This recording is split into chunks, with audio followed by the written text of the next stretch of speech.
The Sarranids are often a faction in Mount & Blade Warband that I tend to make fun of, and this is because they're incredibly weak in some aspects, but in some, they could be the strongest troops in the game.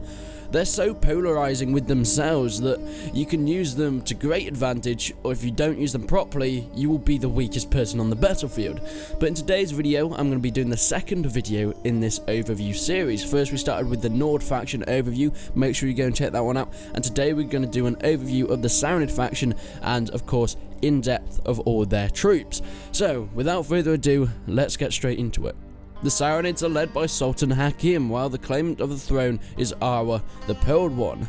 The Sarranid lords, of course, are called Emirs, which is an Arab title for ruler. Now, for Battlelord reference, possibly the descendants of the Aserai who we're going to see in that game, but that's of course not confirmed. But with where they're placed on the map and the troops they have and the lords, it seems like that's what they're going for. But what are they good for? What are their strengths? Well, they're great at skirmishing. They have good overall versatility with throwing weapons and polearms, and they have a pretty high athletic skill, making them quite fast on the battlefield. They of course have incredibly powerful heavy cavalry, which can rival the other factions, if not best them, on the battlefield. But of course, with strengths come many weaknesses. The infantry is horrendous in the Sarranids. They're easily unmatched by any other troops. Even their heavier infantry can be outmatched by the medium infantry of other factions. It's not looking great for the Sarranid infantry, and of course their archers can be outclassed by at long range by those of other factions, but we'll get more onto the archers a bit later. But let's look at the troops. Well, first off, you start with the Sarranid recruits, which you can recruit from any Sarranid town, or they can be promoted from desert bandits. These are the first tier troops of the Sarranid Sultanate and are just common folk. If I'm going to be honest, they're extremely cheap, but therefore they're very weak at the same time. I would say they're probably the worst troops in the game at recruit level. These are people that you're going to want to get out of recruit as soon as possible. In other factions, you'll maybe able to go and fight some looters with recruits, but the Sarranid recruits are not something you want to do that with. Maybe take them to the training ground and upgrade them to Footmen before you actually get them into battle, because of how weak they are. Talking about Footmen, how do you get up to Footmen? Well, once you upgrade from Sarranid recruits, you'll be able to unlock these troops. Now, unfortunately, it's still nothing to write home about. They're stupidly weak second tier troops, and I mean stupidly weak. They have stupidly bad melee attack and defense, and of course, very little armor. Unfortunately, the Sarranids have bad starts, as their troops, especially in melee, are very weak, and of course, all you can start with as the Sarranids are melee troops. So they're probably the worst starting faction you get with, but eventually, it tends to pay off. Now, these Sarranid footmen are probably on par with looters in terms of a threat, so that sort of gives you an idea of, you know, how strong these second tier troops are. Spoilers, it's not very strong at all. Now, the Sarranid footmen can either be upgraded to the skirmisher or the veteran footman. Now, here's where the Sarranid infantry try and step up their game, getting in some stronger armor, and now the chance that they will carry a throwing weapon, which makes them more threatening than most third tier melee troops of other factions with their throwing weapons, and except of course the Nords, because the Nords tend to have throwing weapons before this, but they can compete with them. Although their throwing weapon is their best asset in the third tier, this means that they're going to run out at some point, and when it actually comes to actual melee fighting with these troops, they can be bested by even lower tier melee troops of other factions, which really isn't something to write home about. They're also incredibly weak to cavalry, so you're going to have to watch out for that when you're in the early game of playing the Sarranids. But let's move it back a bit to the Sarranid footmen, because they can't just be upgraded to the veteran footman, they can also be upgraded to the Sarranid skirmisher. And honestly, I don't think it gets much better here. They're the start to the Sarranid range troops, which are notorious for actually being very powerful later on, but at this point, they're only armed with Jarids. While they can do a fair amount of damage to the enemies, as you can see in the gameplay, I managed to actually destroy these enemies before they get pretty close. These are very weakly armoured troops, and once these Jarids run out, which is fairly fast, they're incredibly weak in close combat. Now, they're best used behind a stronger line of frontline infantry, and only used as melee as a last resort or a flanking force, as they only have weak swords or spiked clubs as their melee weapon. But the Sarranid skirmisher can be upgraded, of course, to something a bit more powerful. Now it's time to bring out the bow. This is the Sarranid archer. Armed with nomad bows and arrows, they also carry Sarranid swords for melee weapons. These archers, once again, are very weakly armoured and shouldn't really be used in melee if you can help it, or high casualties will ensue. They aren't the strongest or most accurate archers in the game, but fighting light or mid-armoured troops from a range, they actually can be rather effective, especially in larger groups. Now, it doesn't really seem like it's going too well for the Sarranids, and you may think this is probably one of the worst factions in the game, and fortunately, I have to agree with you.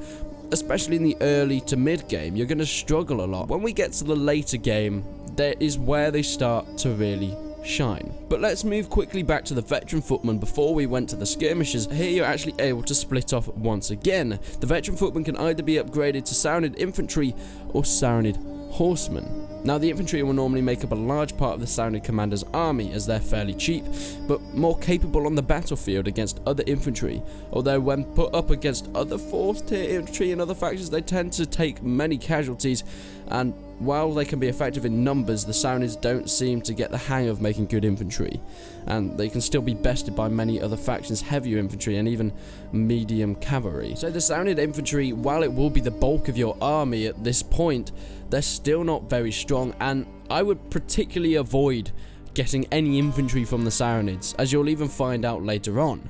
But what if you upgrade the veteran footman to a Sarranid horseman, which is the other way you could go?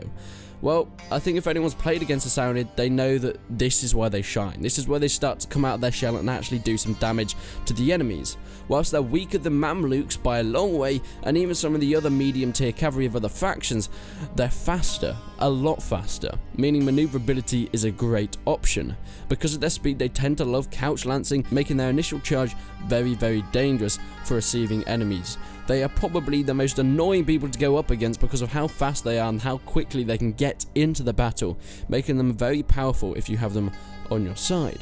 But let's get back to the skirmisher troops. The Sarranid archer can be upgraded to the Sarranid master archer. These are the top tier archers for the Sarranids, and whilst their range isn't quite as good as maybe the Northern Vega marksmen, they have very fast firing rate, making them deadly in medium or even closer range firing combat. They can even hold their own in melee against light to medium troops on the battlefield if needed. Now, the Sarranid horseman and the Sarranid master archer is really where the Sarranids seem to come into their own.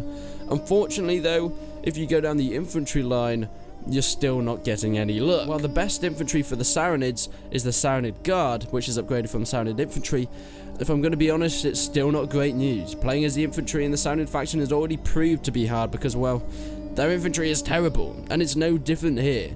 These are the weakest elite infantry in the game, full stop. They can be bested by even medium infantry of the Nords and Rhodoks, and even the Vegas and the Swadians at some points.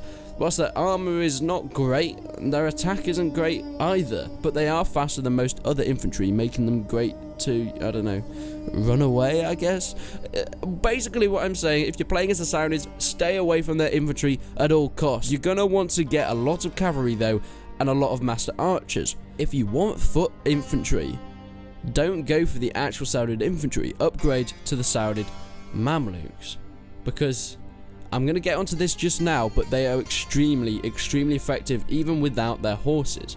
Because if the Sarranid archers are pretty mediocre and the elite infantry are terrible, why would anyone actually play as this faction?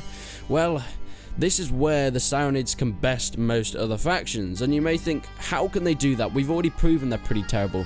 They have one troop that is probably one of the best troops in the game. The Sarranid horseman can be upgraded to the Sarranid Mamluk. I mean, it says it all when a dismounted Mamluk is so much stronger than the Sarranid's designated elite infantry class. That sort of says everything, and then you put them on top of an extremely heavy, fast horse. They have extremely high riding skills and heavy mounts, a bit like the Swadian knights, but using this high riding skill and this heavy mount together, means that they're often going to be able to best the Swadian Knights since their riding skill is a lot better. They're probably the strongest cavalry in the game. I think that, of course, there'll be variables that will change this, but the only people that I think could probably best them are the Swadian Knights, and I still don't think because of this higher riding skill that they'll be able to do that. They also carry maces, as long with sometimes axes, and of course big sticks and things, but this makes them great for knocking out enemies if they have a mace, meaning you're able to take them prisoner, making them also a very good investment. You're also able to pay them back pretty quickly. If you have a few Sarranid Mamluks and you knock out 10 or so of the enemies, this means that you're able to get a fair amount of money for them, and they often pay for themselves, which is why I think Sarranid Mamluks are some of the best troops in the game. But that's pretty much a summary of the Sarranid troops in the game. I know they seem extremely weak, and that's why I tend to make a lot of jokes about them in videos and stuff, because they are pretty bad until it comes to the Sarranid Mamluk, where they get possibly the best troop in the game. But what do you guys think about the Sarranids? I'd love to hear your opinions on them. Do you think they're actually really terrible, or do you prefer to play against them? Now, I tend to sometimes go and do a let's play where I just play as Sarranids to try and challenge myself, because the early game is very tricky. But maybe I'll do a few videos doing that, because I think it's quite an interesting thing to do. But thank you so much for watching. What faction would you like me to do next? I've done the Nords, I've done the Sarranids. What is going to be next? Make sure you leave your comments down below. But thank you so much for watching, and until then, I will see you in the next one.